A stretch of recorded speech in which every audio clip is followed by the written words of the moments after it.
evening and Shavua Tov. Can you all hear me? Don, can you hear? Yeah, can you hear me? Welcome to our annual Malava Malka, which in previous years has always been a big success. So we want really, first of all, to thank you all to come and help our EMUNAH activities. First of all, I would like particularly to thank all the ladies of the committee, not only for tonight, but the whole year, the fantastic work that they are doing.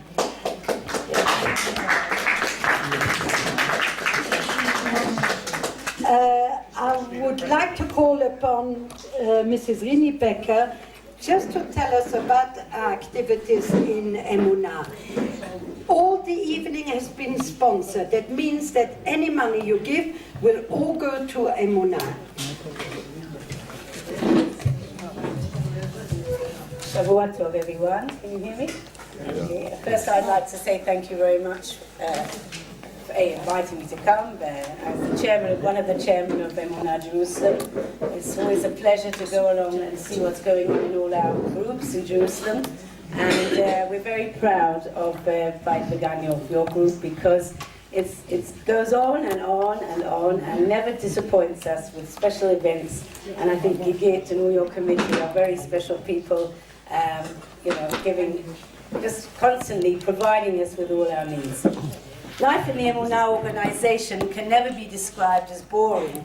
There are shiurim, lectures, classes, bet midrash, fundraising activities, clothes and second-hand goods sales, quizzes, concerts, dinners, trips to locally, to Eilat, the Dead Sea, Israeli dancing.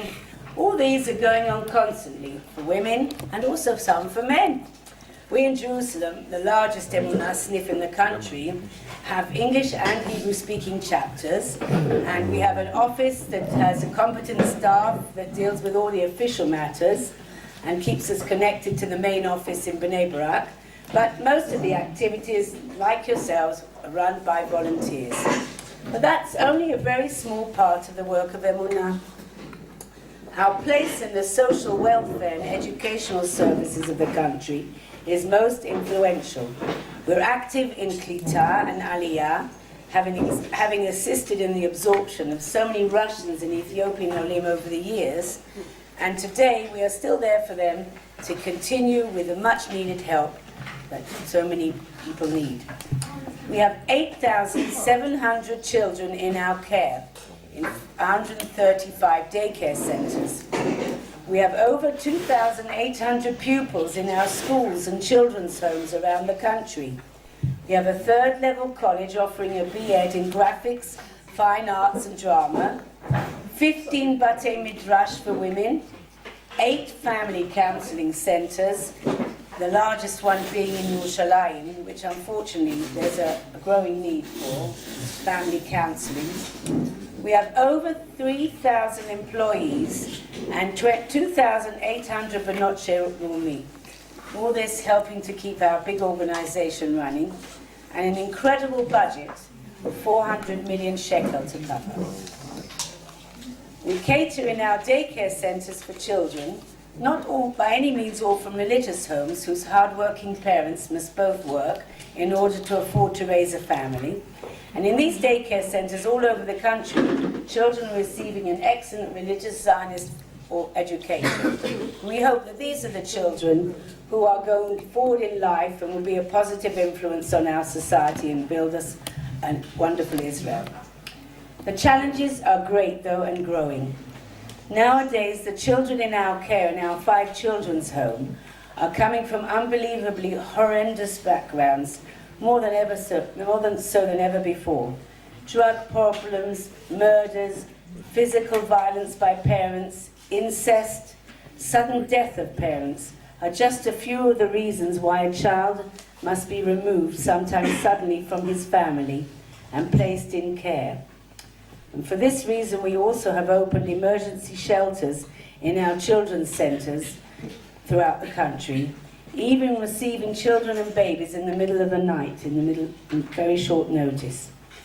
We have a center in the south called Neve Landi, which is very special in that it caters for 75 boys between the ages of 6 and 17.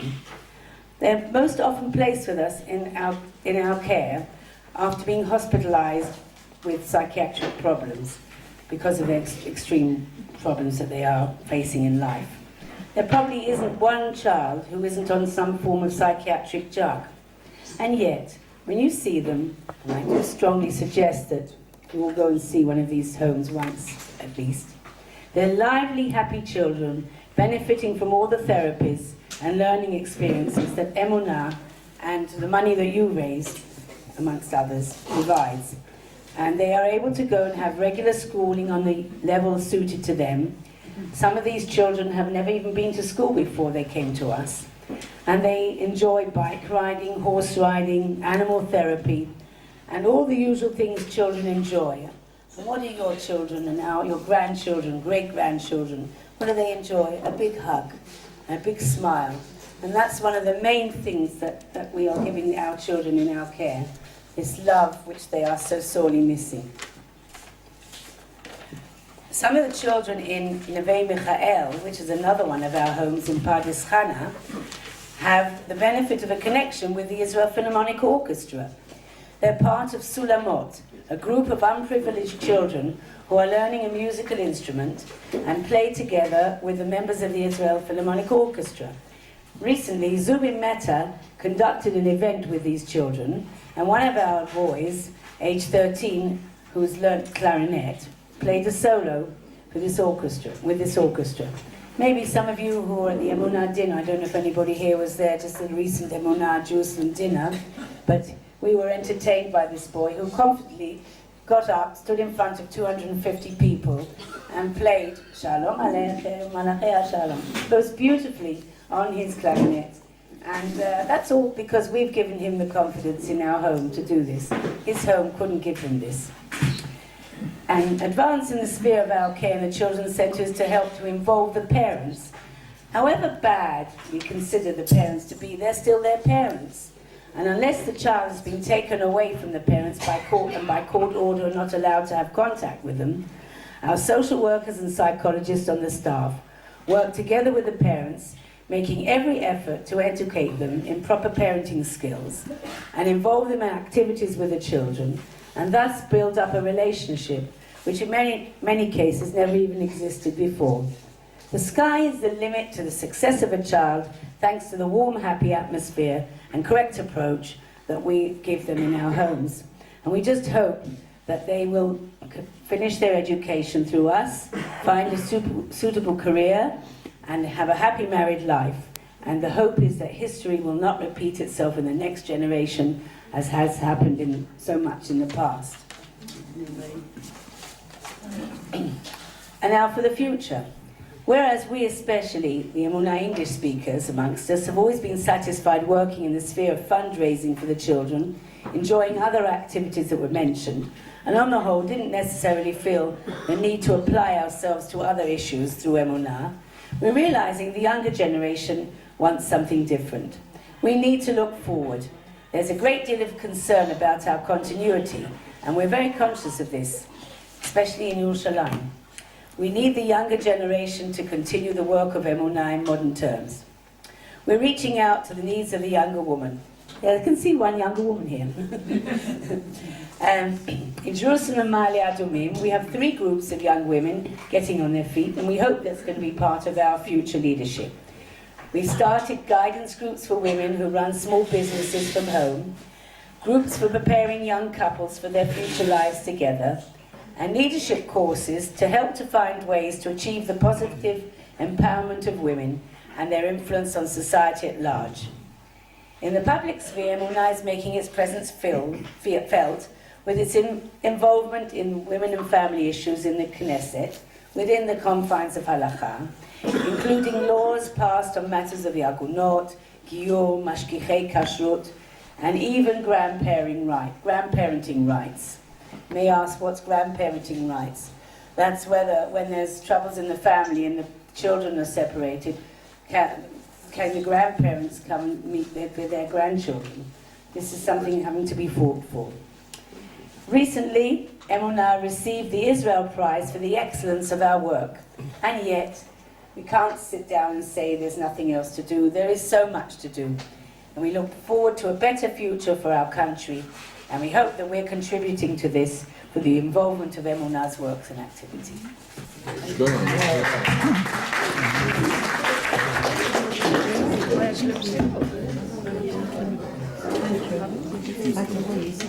This is my son, and he has a knack of, if you ever need lamps. Oh, good. That's good to know. We live in Givatzev. You're young. We're young, with the next generation. Yes, you are. Together with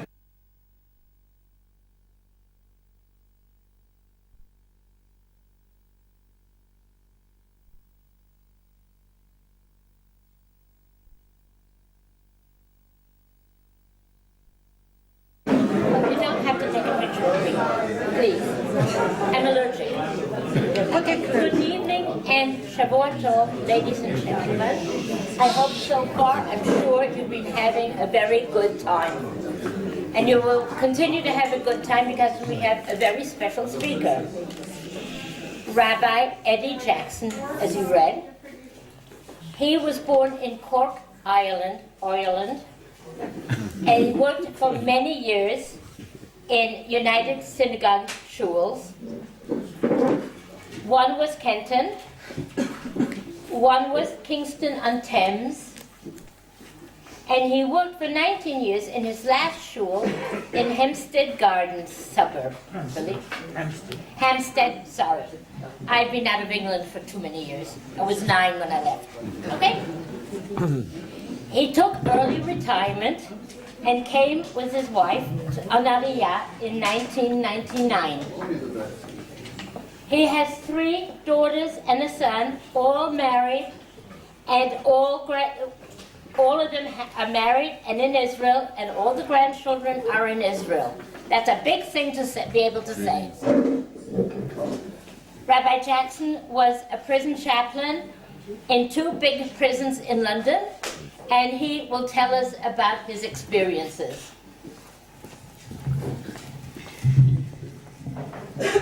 בבקשה.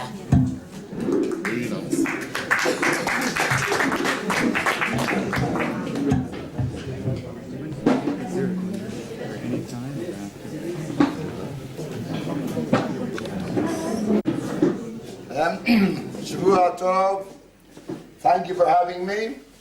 It's a pleasure to be here, and I must say to see so many people, not from my prisons, but from other my communities, London in general, and even from Cork, is a great pleasure.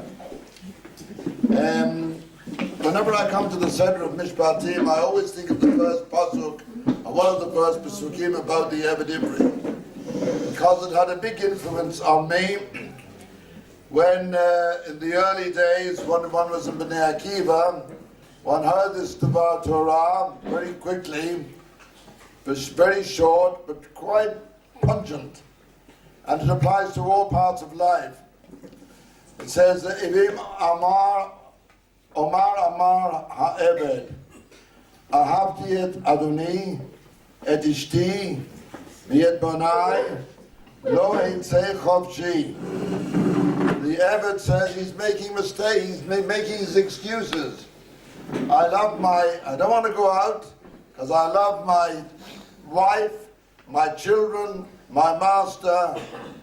But at the end of the sentence, Lo Eitzei Chovshi.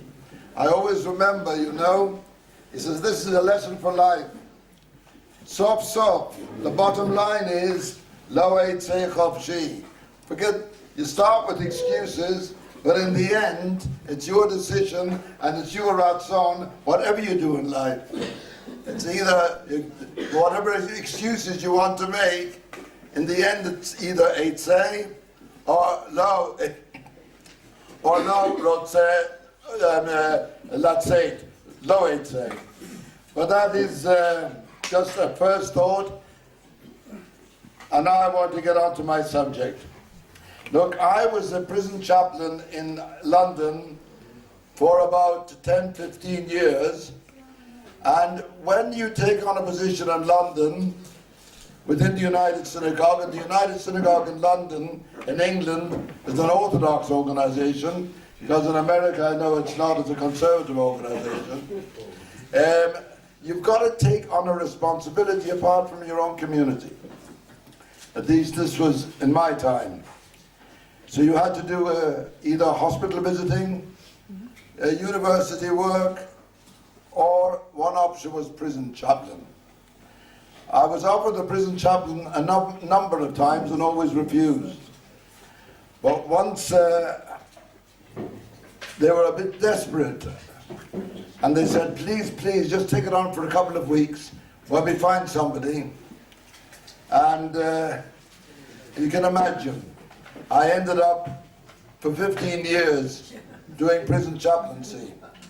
And I must say, the interesting thing is that I enjoy doing it in the end, because I wouldn't have kept on doing it otherwise. It's a it was something different and very interesting, and something which you can find rewarding as well, as long as you can make sure to yourself, and this is very important, that these people are in prison for whatever they've done, but it's not for you to judge them. You're there to help them as a chaplain. You can guide them, you can talk to them, you can try to put them on the right way, but if you want to get anywhere with them, you've got to accept them for what they are. And that's something, a lesson for life. That's very important. And so I started off in Wandsworth Prison, which is a major prison in London. And it's a major prison in that all prisoners who are sentenced have got to go to one of the big prisons first before they get allocated to a prison suitable for their offences. And this can be very, very difficult, because you can get somebody in for an offence which is a white-collar offence in a cell with somebody who has committed a very, very serious crime. For those first few weeks before they get allocated, they're mixed together. So as a prison chaplain, that was one aspect one had to deal with at the very beginning. But I like to talk about the challenges of chaplaincy in prison, to say that you've got to ask yourself the two questions to be asked and answered. Number one, what is Judaism? And number two, who is a Jew? That covers about everything that you've got to do. I used to go into Wandsworth Prison every Tuesday and gather together the Jewish prisoners and take them to the shul. Wandsworth Prison has a shul, a very nice shul. All prisons in England, which were built originally about 150 years ago, which was when they were built, it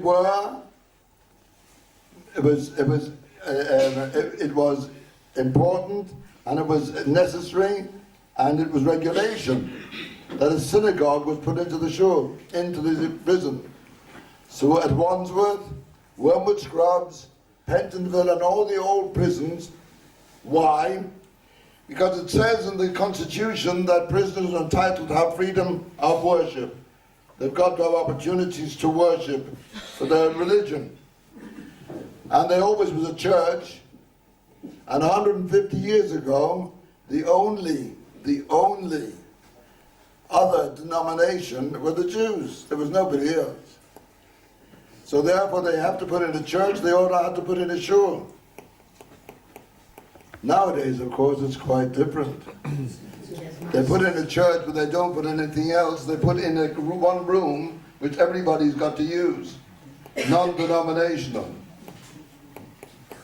Now, but we had a very nice shul, and we also had a kitchen. Yeah?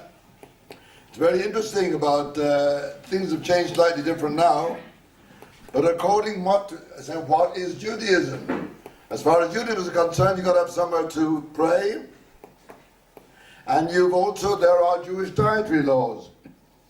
If you think of 150 years ago, the people who ran the United Synagogue, well, they had to decide what was demanded, what was important, what was absolutely important in terms of kashrut. I don't know exactly who they were or what their experience was, but they probably did it in their request in terms of what their own practices might have been. So therefore, they reckoned that a Jew during the year could have a vegetarian diet, and they would not be forced to eat pig, but they could have a vegetarian meal. But they knew that when it came to Pesach, that was different. So the kitchen was put next to the shul, particularly for Pesach, where they had their own facilities, given brand new kalim to look after themselves. Of course, it depended on the individual prisoners who were there at the time as to how careful they were, but that was what their provision was. So for the whole week of Pesach, they could meet in the shul and eat in the shul. Of course now, I'm talking about 30 years ago, now of course they just send in harmonious meals. But that is how it was. The shul was there, and the kitchen was there, and that was Judaism. Were prisoners allowed to daven? Of course they were allowed to daven. I remember once, what about tefillin? Now tefillin is always a problem, depending on the character, the category of the prisoner. Tefillin have got to be put on under supervision, because they reckon that tefillin are red straps, and therefore a prisoner could cause damage to himself or to somebody else with his straps. So they usually had to go to the warder's office in order to daven in there. And I remember once came in one day, and somebody said they were allowed. I had put in a request for him to put on his film, but he said, yeah, but he said, they've taken away my tzitzis. I said, they've taken away your tzitzis? He said, why? So I went and asked the governors. I said, well, they reckon this was not a normal, told him that when he undressed or put on, changed his clothes, they'd never seen a pair of tzitzis before. It wasn't regulation, never seen it before, so why should he have to wear it? So I said to them, I was standing there literally in the middle of the prison. I said, no, I can assure you this man is entitled to wear his tzitzis, because it's regulation for Orthodox Jews. He still looked a bit puzzled at me. And at the end, what I did in fact was, I took out there and then, took out my Arba Campos and showed him. Well, he says, that's all right then, Rabbi. Who is a Jew? Now, this is very interesting. I don't know, those of you who were in the army, or certainly in the British Army, or I'm sure in the American Army as well, when you came and joined the army, they asked you what your religion was. Whatever you said was what they put down. If you said you're a Christian, put down Christian, C.of.E., Catholic, Jew, that's what they put down. So exactly it is the same in prison. If somebody comes into prison, say, what's your religion? And they say, whatever they put down, whatever they say, they put down. And as far as the prison is concerned, that's what they are. That, of course, does provide problems for the chaplain. Now, when I arrived, there were a number of people. Tuesday morning, I got them all together, and we had about 15 at the time, and I assumed that they were all Jews. Found out later that in fact they weren't all Jews. And you ask a chap, why did you put down Jew? Well, he said, number one, he had a Jewish friend. And number two, he didn't have to work on Shabbos, that was one of the things. And number three, the rabbi might bring in some special food for him for festivals. So he put down Jew. I remember once, when I went into the prison on the Tuesday morning, I'd look at my list to see who had come in. And there's a chap called F.C. Liverpool.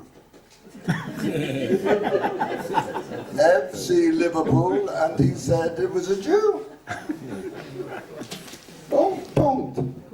So I went, if he requests to see the rabbi, you've got to see him. So I went to see him in his cell, and I see there standing in front of me a huge, should excuse me, black man, very tall. And so I said to him, "You're Mr. Liverpool?" He said, "Yes, sir." So I said, "Well, I'm the rabbi. Very pleased to meet you." I said, "And you're Jewish?" He said, "Yes, sir." I said, "Was your mother Jewish?" "Yes, sir."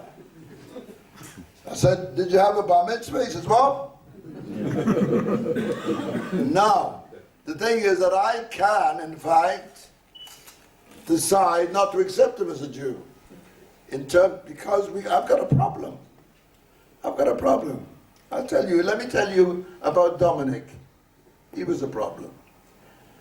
As I was driving to prison one day, some of you, London used to, all those years ago, there was a radio phone-in program with a chap called Brian Hayes. Anyway, LBC. So they're all phoning in, there's only one subject. The subject has taken over the whole hour's program. What is it?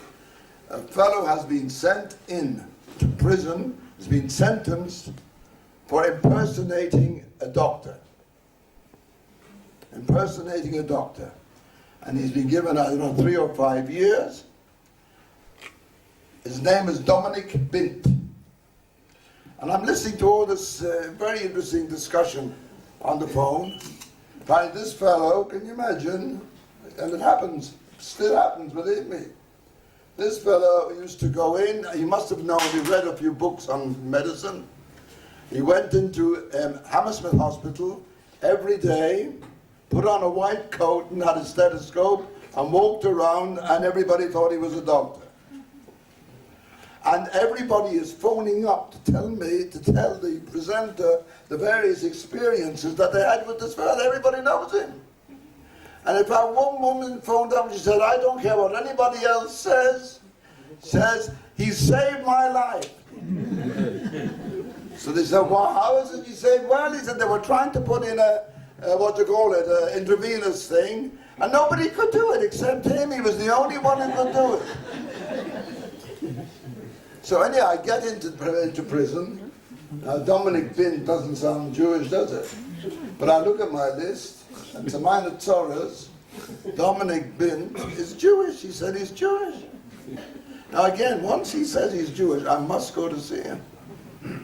As I say, in the end, if I want to say that I don't accept him, that is my right.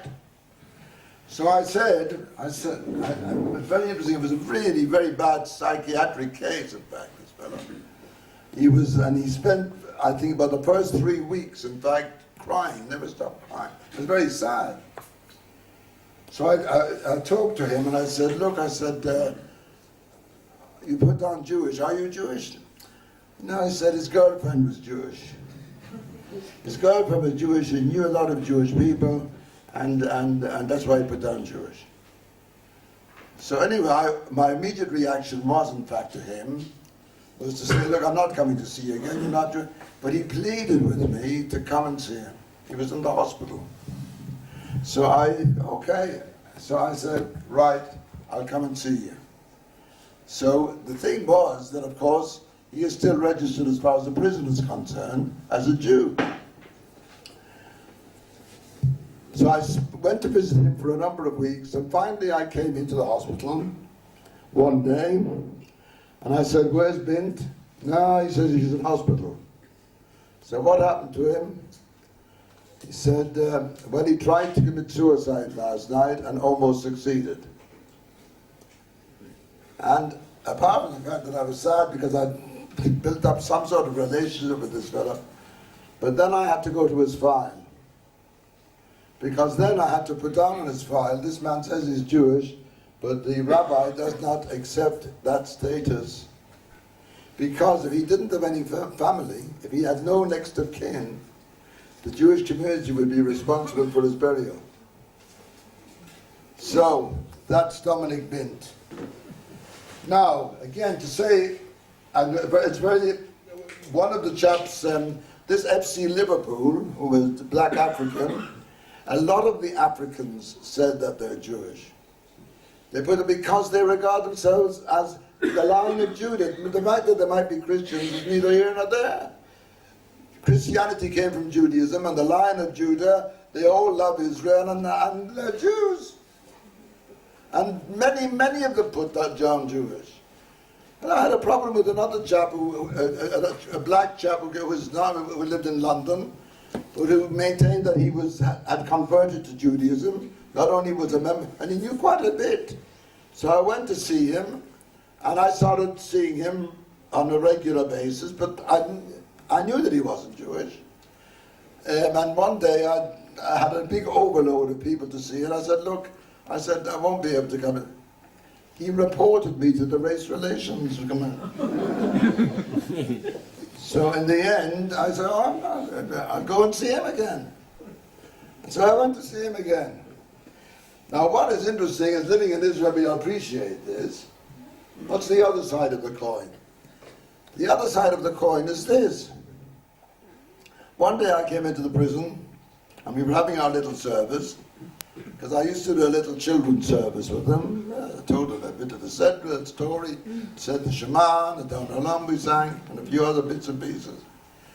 And a fellow came up to me at the end of the service and said, you know, Rabbi, he said, there's another Jew here, an Israeli. I said, is there? He said, he didn't, when he came in, he didn't say that he was Jewish, because he's not registered as a Jew. I said, where is he? So he told me where his cell was, and I went to visit him. I went over to the cell, and I knocked on the cell door. I opened the cell, and there he is. I said, Shalom, I said, Ata Yehudi, Bavadai. I said, you're in Israel, Bavadai. I said, do you want to come to the cell? We have a little, sure, Bavadai. Lama lo. So I said, why didn't you, when you came in, when they asked you what your religion was, why didn't you say Jewish? No, you know what he said? Well, they asked me if I was religious. I said, no. they didn't. He heard religious. Interesting. Instead of religion, he said religious. No, he's not religious. So he was there for weeks before we discovered him. And of course, he was my chief rabbi. He was the promised of the lot of them, the non-religious Israeli. So I've had some very interesting experiences, very interesting people.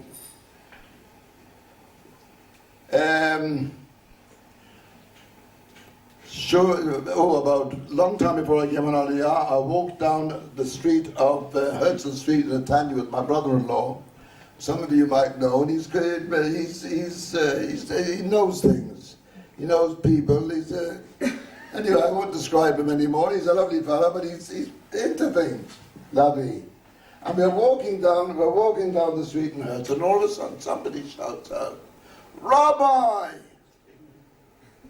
So I'm looking around, and suddenly two fellows come down, run down and greet me, throw their arms around me, and my brother is very impressed. My brother-in-law is very impressed. He said, my goodness, he says, if you come to live in Netanya, you'll become the mayor, at least in 6 weeks you'll be the mayor. He says, why? Well, the name of this fellow was Felix Abutbul. You've heard of Felix Abutbul? He's murdered. Yeah, Alav Shalom. Well, Felix Abutbul was in a group of 3 people. A fellow called Barak, I think his name was his German name was something different, and a doctor, a Russian doctor, who were the centerpiece of a famous story.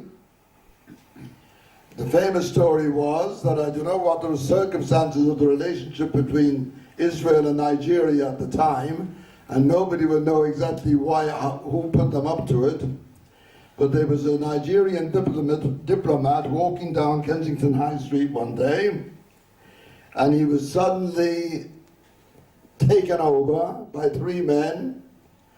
He was anesthetized and put into a tea chest in order to be sent back to Nigeria. And the tea chest was taken and placed on the tarmac of Stansted Airport, ready to go back to Nigeria. Except that somebody, unfortunately for them, wondered what this tea chest was doing on the tarmac of Stansted Airport, opened the tea chest and found this fellow there anesthetized. And it was, in fact, the Netanya Mafia who had done it. Whether they done it on their own back or nobody will know, but I had them in prison, Felix Abutbul, together with his barak and this other anesthetist, who is still an anesthetist today. And it was a Russian who had very, very recently come from Russia at the time. And they got 12, 10, and 8 years. I mean, they were high prison, grade prisoners. But obviously I went to see them every week. And I built up a relationship with them, to the extent that one day I said, I won't be here next week, I said, because I'm going for a wedding to Canada. So Butbul said, where are you going to? I said, I'm going to Montreal. Oh, he said, I've got a brother there who's a kosher butcher, will you phone him for me? So, that was one group of people that, and I was there. In those days you were not able, they didn't have any opportunities. Today you can get a certain allowance to make phone calls, prisoners in all prisons. There they couldn't. At that time, because I'm talking about the early 80s, they couldn't. And I was their main contact. I used to speak to the families quite often with, be careful what you said, but I was there to say that they were okay. So there you are, built up a relationship with them. Another case, I did a get in prison. I didn't do it, but I arranged for a get. Somebody in prison, a from fellow, who was in prison for offences, unfortunately, Rahman al-Islam, and shouldn't talk about it, but sexual offences against his wife's children. He married a second time. I think she married a second time. And he was in prison, and he was in a section called, forget what the number, a number in which they keep sexual offenders and also those who give, what's the word? They rat on their fellow prisoners. Informers, that's the word. So, I was once asked, was I ever frightened to be when I went to prison? And there was only one occasion when I was frightened, and this was it. Because I had to arrange this get. This was Pentonville prison, another prison in London. And it was meant to take place I phoned the governor and I said, can I do this? He said, if you take responsibility, you can do it. Because I had to bring about 12 people in. There was the sofa, Adim, there was a Shaliach, and a few others. And actually the wife did come. She didn't have to come. Originally she wasn't going to be there. Because all I needed was what had to be done was a Mesirat Haget.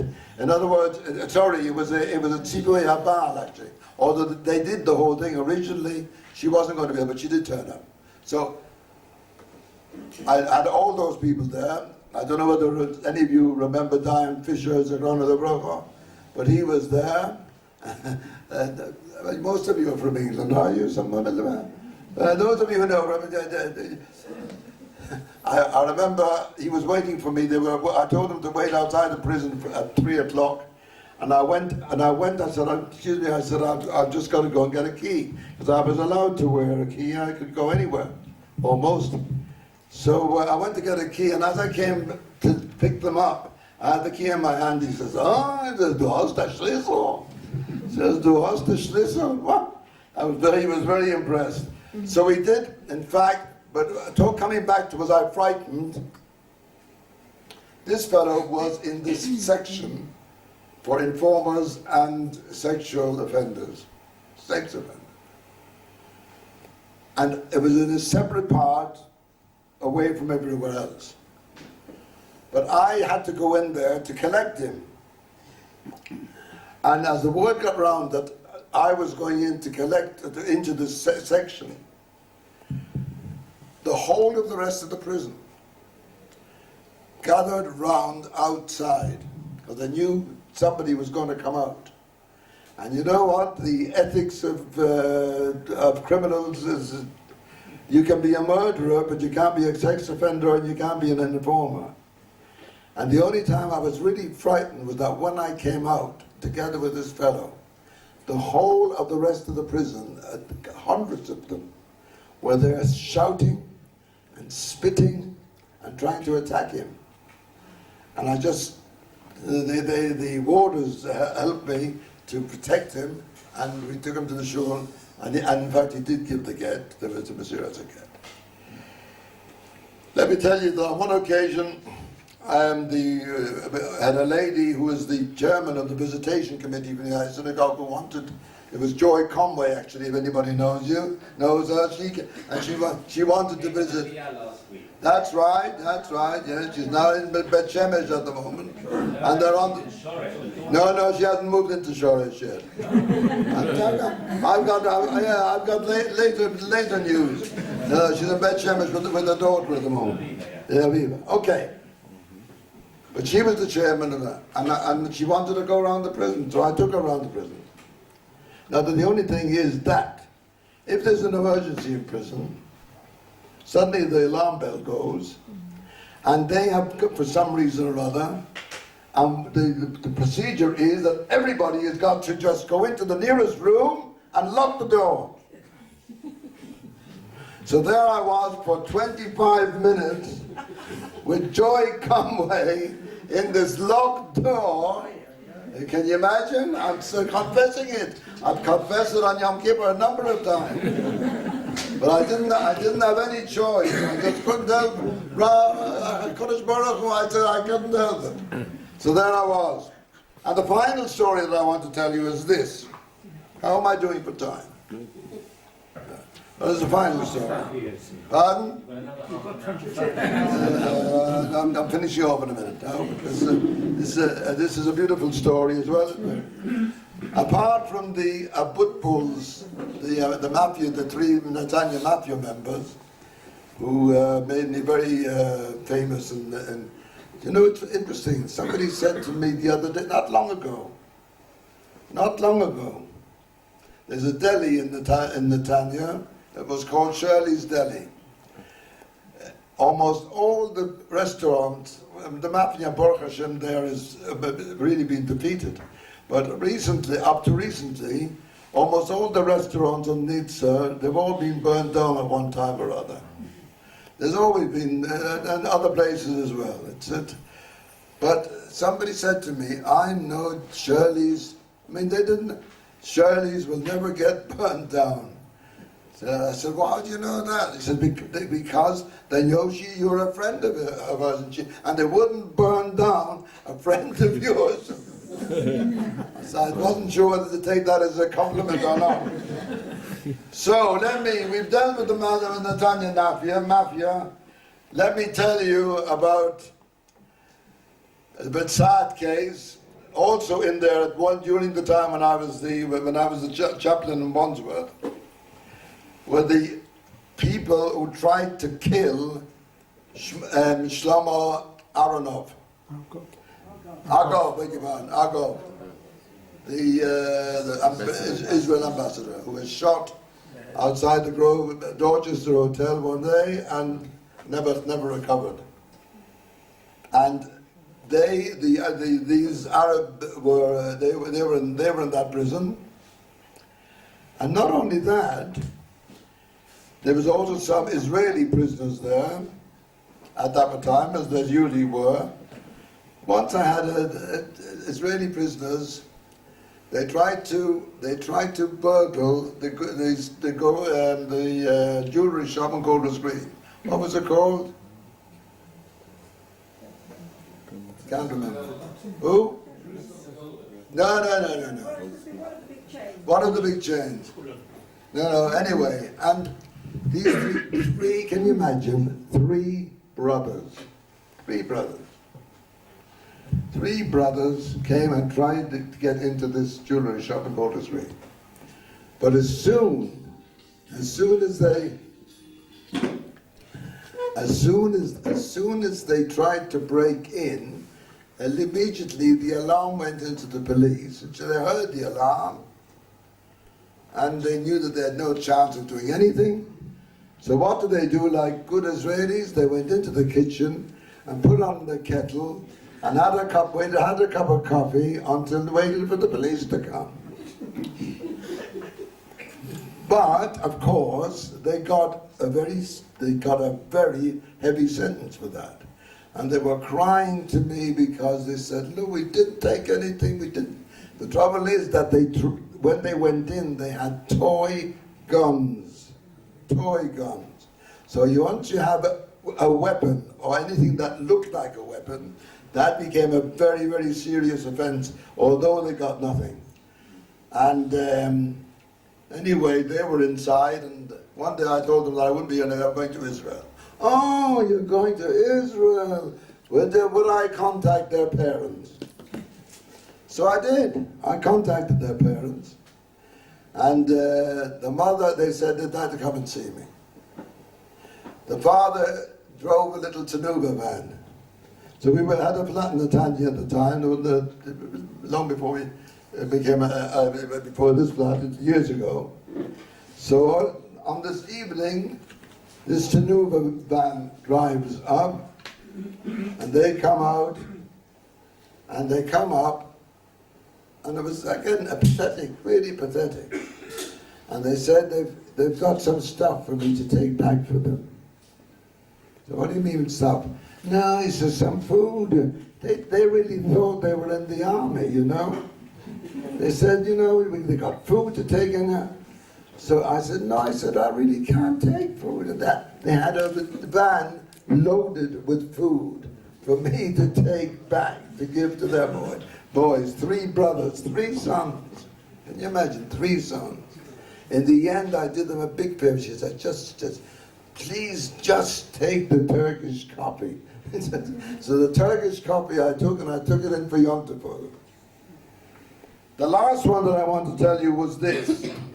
The Argov killers, or the Argov almost killers, they were Israelis in at the same time.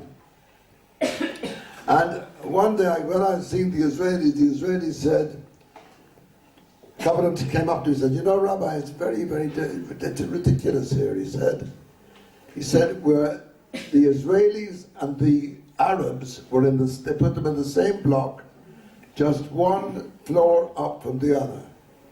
And they've spent the whole time trying to get at each other.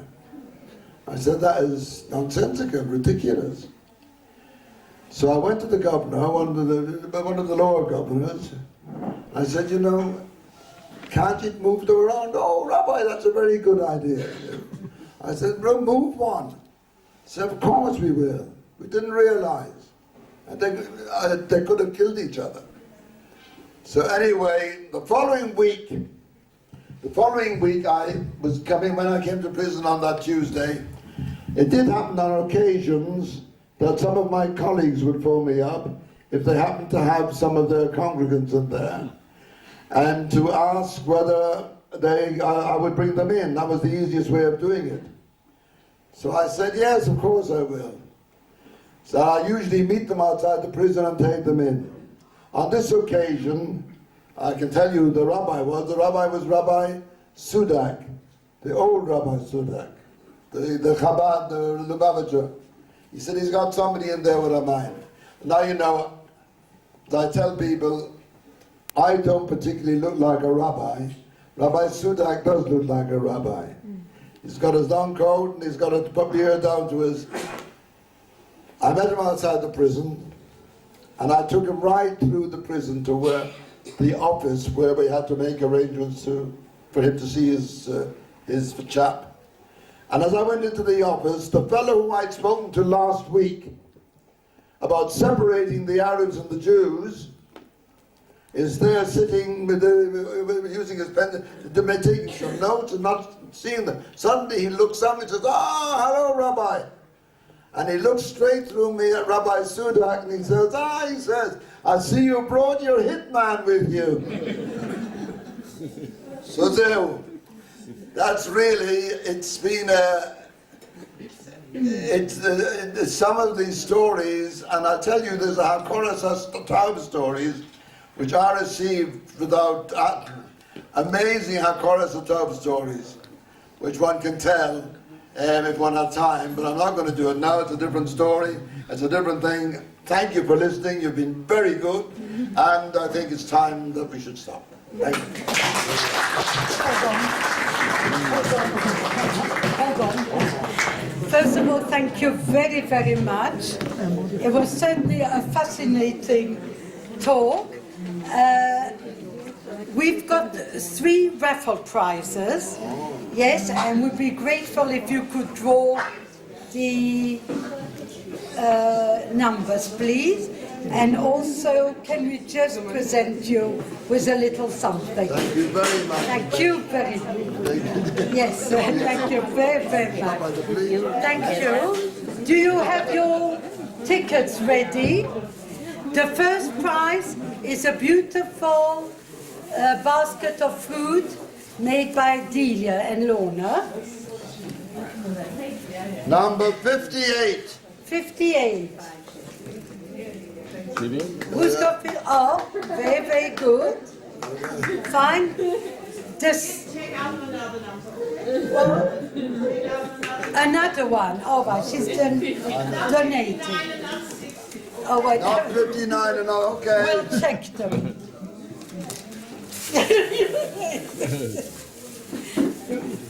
It wasn't mixed properly. No. Number 20. 20. Who's 20? Come on. Somebody must have it. Should I? You didn't buy this one. 20. Nobody? Last year. Wanted to give a chance to other people. Take out another one. Not doing very well, am I? Oh, here we've got 20. Got 20? 20, fine. The second prize is a voucher from our local baker Nugatin for 2 lovely chalot for Shabbos. What number is that? Number 18. 18. Oh, 18. That's the voucher from Nugatin. And the third one is a meal for 2 people at Beni Dagim. Oh, that's worth it. Over there. No, the basket with the fruit is better.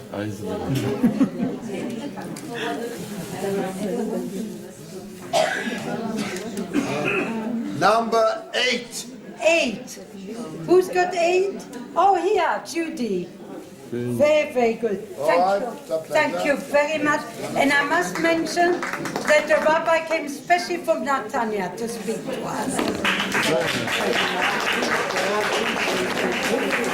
Thank you. But if anybody wants more coffee, or Rabbi Itzkevich, can we ask you to bench?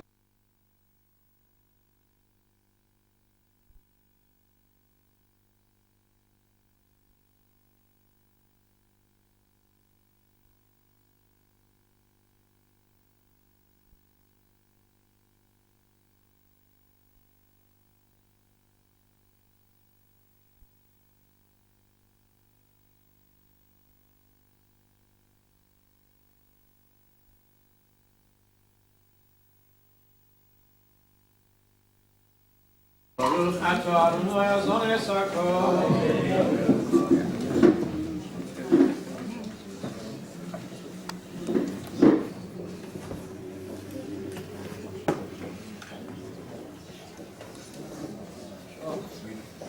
Yeah,